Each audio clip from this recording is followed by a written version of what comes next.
Ei-nos, Senhora, a pobre caravana, em fervorosas súplicas reunida, implorando a piedade, a paz e a vida de vossa caridade soberana. Fortalecei-nos a alma dolorida na redenção da iniquidade humana, com o bálsamo da crença que promana das luzes da bondade esclarecida. Providência de todos os aflitos, ouvi dos céus ditosos e infinitos nossas sinceras preces ao Senhor. Que a nossa caravana da verdade colabore no bem da humanidade neste banquete místico do amor. Poema intitulado Maria, de Bittencourt Sampaio, que está contido no livro Parnaso de Além-Túmulo.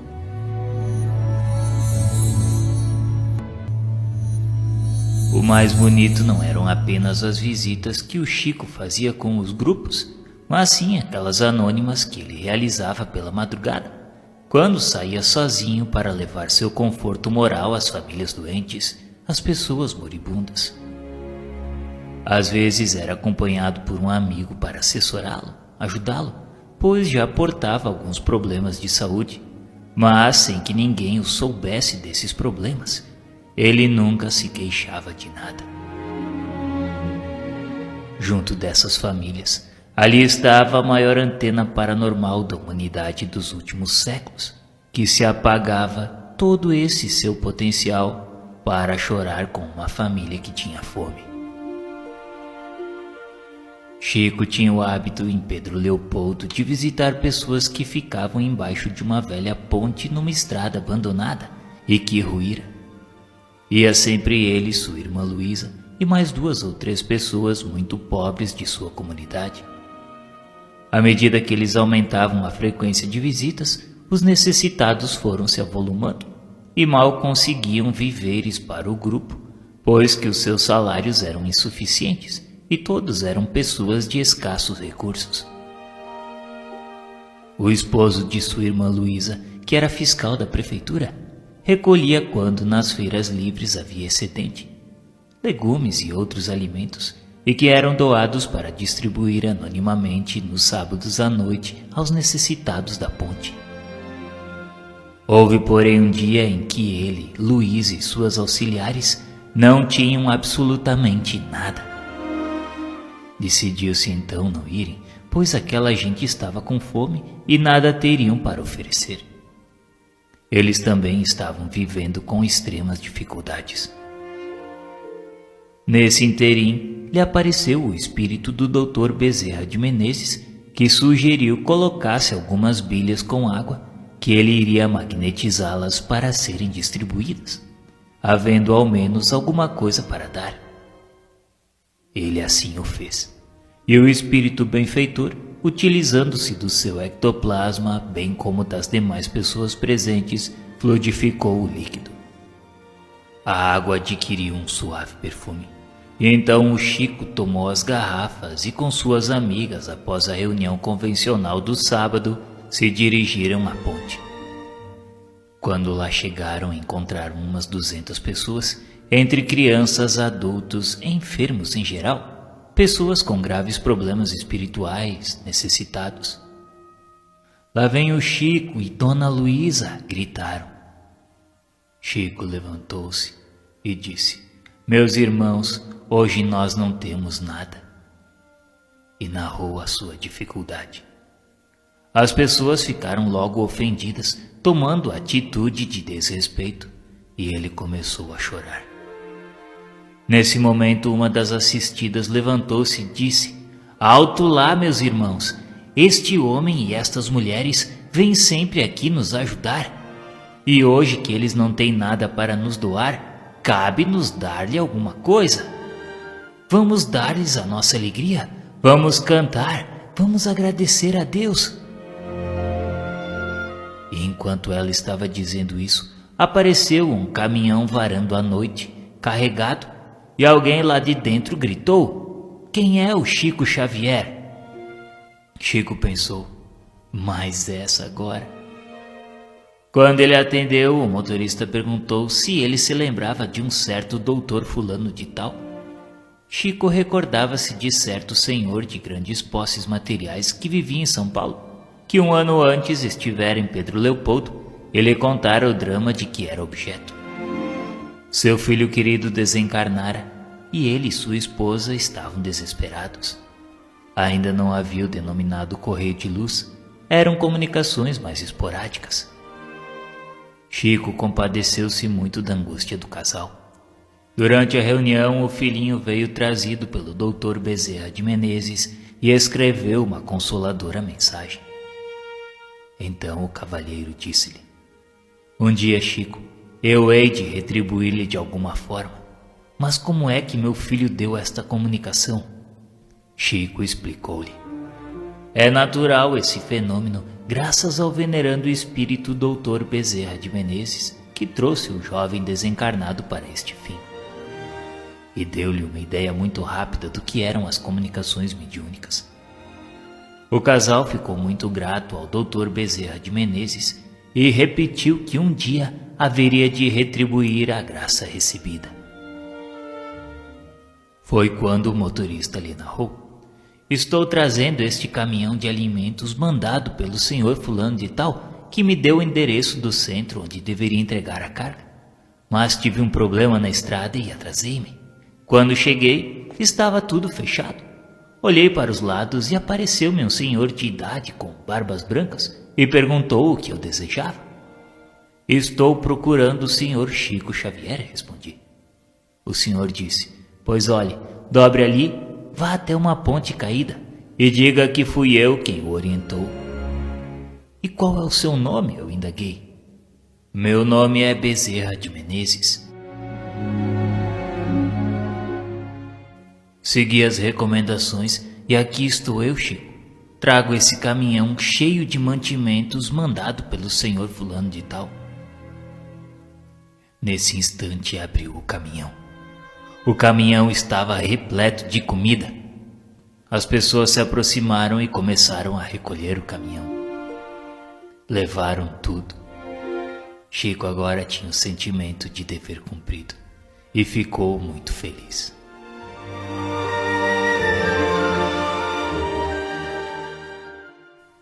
Na vida não vale tanto o que temos, nem tanto importa o que somos.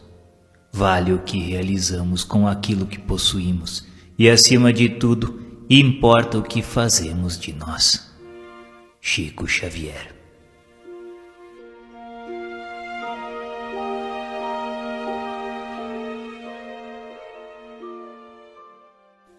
Certa vez, um amigo abordou o médium Chico Xavier e lhe perguntou: "Chico, em sua opinião, qual é o homem mais rico?" "Para mim", respondeu o Chico, "o homem mais rico é o que tenha menos necessidades." Arriscando nova pergunta, o companheiro quis saber: "E o homem mais justo e sábio, Chico?" Com o fraterno sorriso de sempre, ele voltou a responder: "O homem mais justo e sábio é o que cumpre com o dever." Mas voltou a insistir o homem, certamente querendo uma resposta ou revelação diferente. "O que você está me dizendo é o óbvio, Chico."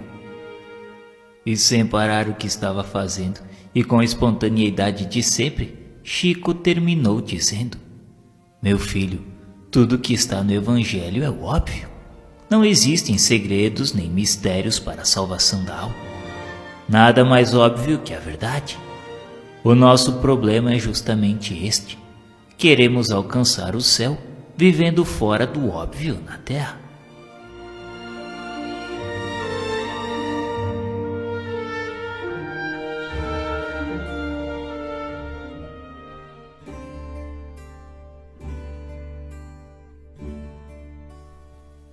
Certa feita, uma pessoa que, ao observar os necessitados tomando sopa, perguntou para o Chico: "Senhor Chico Xavier, o senhor acha que um prato de sopa vai resolver o problema da fome no mundo?" E Chico, sem titubear, respondeu: "O banho também não resolve o problema da higiene no mundo, meu irmão, mas nem por isso podemos dispensá-lo." Moral da história: se muitos companheiros estão vigiando os teus gestos, procurando o ponto fraco para criticarem, outros muitos estão fixando ansiosamente o caminho em que surgirás, conduzindo até eles a migalha do socorro de que necessitam para sobreviver. É impossível não saibas quais deles formam o grupo de trabalho em que Jesus te espera.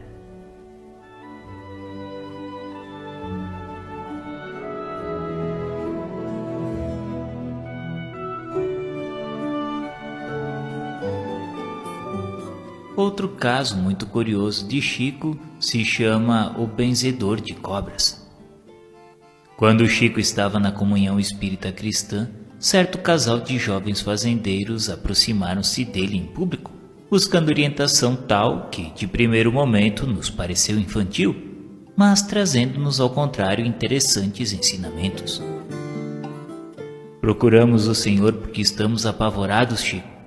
Em nossas terras, em Tuiutaba, existe grande quantidade de cobra cascavel. Meu pai já foi ofendido 7 vezes. Por sorte, ele não morreu. Está agora hospitalizado em estado grave. Por isso nós viemos aqui. Estimulado pela atenção que lhe era dispensada, prosseguiu o jovem. Será que não existe, Chico, algum jeito de espantar essas cobras? Nós já perdemos muitas reses e cavalos picados por elas. Lá na fazenda nós corremos sérios riscos. O jovem, aguardando a resposta do médium, mal sabia do espanto que nos causava tal solicitação. Mas o Chico, mostrando a entender com naturalidade o drama exposto, respondeu: coloquem nitrato de prata aos montinhos nos lugares mais comuns onde as cobras costumam aparecer. Isso às vezes dá resultado. Mas se não adiantar...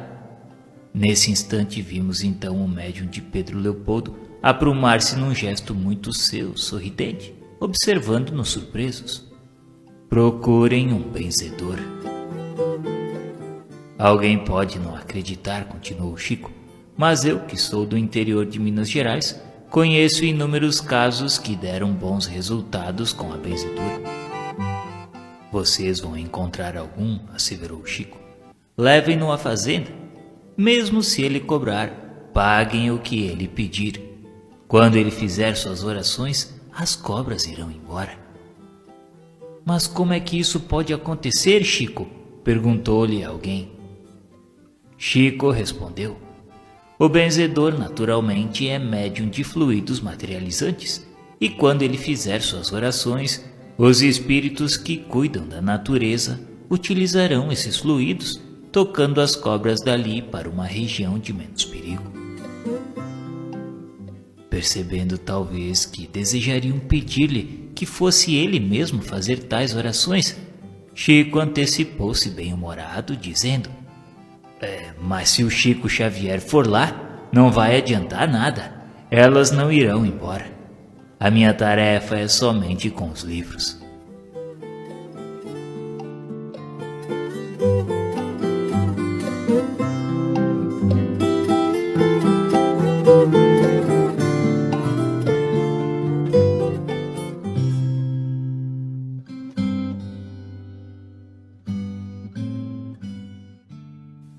Muitas vezes exigimos demais dos outros, acabando por ferir seus sentimentos. Desejamos que sejam iguais a nós. Com essas atitudes não convertemos ninguém, apenas alimentamos nossa vaidade e o nosso egoísmo. Chico tem uma história bem curiosa a esse respeito. A descrença do marido.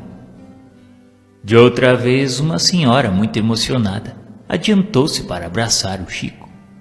Notava-se que ia ensaiar as palavras que iria dizer ao médium, mas não conseguia expressar-se como queria. Então falou-lhe sem conter as lágrimas: Chico, tenho um grande desgosto. Chico fitou enternecido, auscultando seu interior, e enxugando as faces ela continuou: Sabe, Chico, meu marido não me acompanha nas idas ao centro. Aliás, ele nunca me acompanhou. Nesse instante, Chico, pacientemente e com calma, lhe perguntou: mas ele é bom para você? Sim, responde ela, é um excelente coração. Então, minha filha, não se preocupe. Deus quer primeiro que seus filhos sejam bons, depois que creiam nele.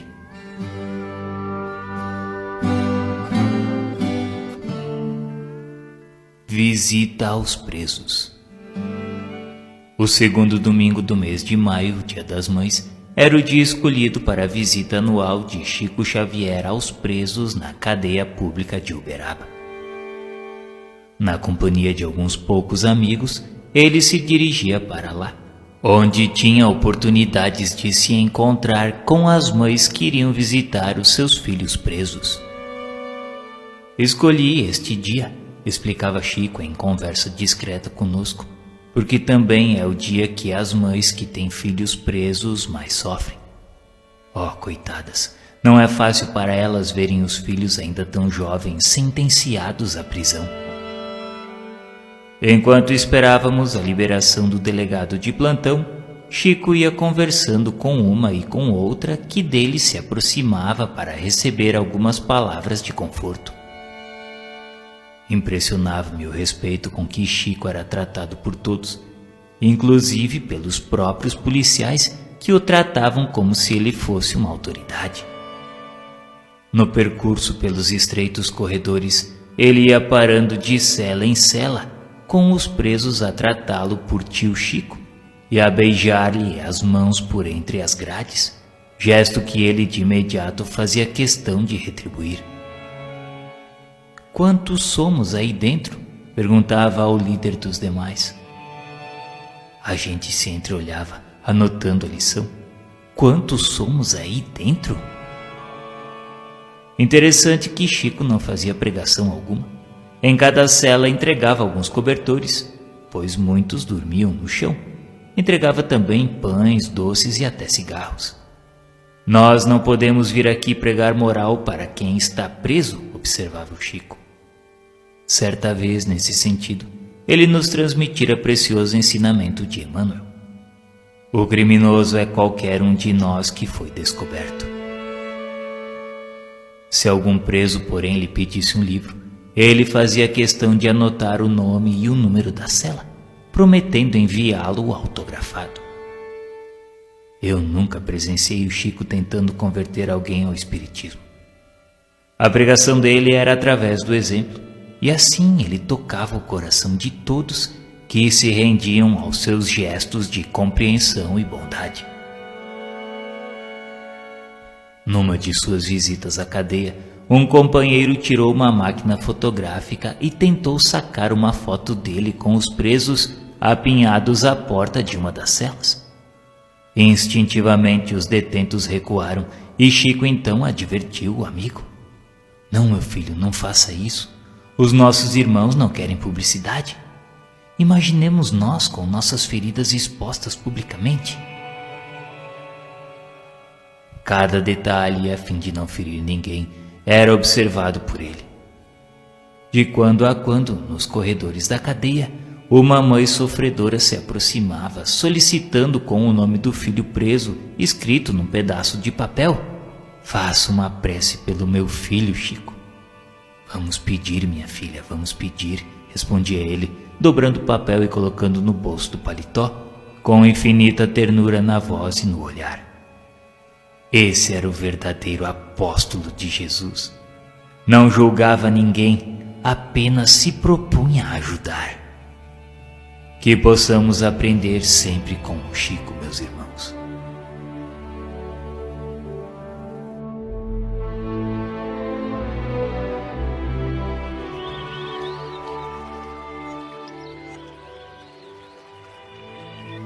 Pai nosso que estás nos céus, na luz dos sóis infinitos, Pai de todos os aflitos deste mundo de escarcéus. Santificado, Senhor, seja o teu nome sublime, que em todo o universo exprime concórdia, ternura e amor.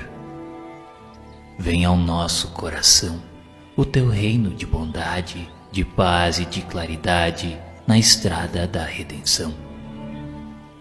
Cumpra-se o teu mandamento, que não vacila e nem erra, nos céus como em toda a terra, de luta e de sofrimento. Evita-nos todo o mal, dá-nos o pão no caminho, feito na luz, no carinho do pão espiritual. Perdoa-nos, meu Senhor, os débitos tenebrosos de passados escabrosos, de iniquidade e de dor. Auxilia-nos também nos sentimentos cristãos a amar nossos irmãos que vivem longe do bem. Com a proteção de Jesus, livra nossa alma do erro sobre o mundo de desterro, distante da vossa luz. Que a nossa ideal igreja seja o altar da caridade, onde se faça a vossa vontade do vosso amor. Assim seja. Poema de José Silvério Horta, que está contido no livro Parnaso de Além-Túmulo.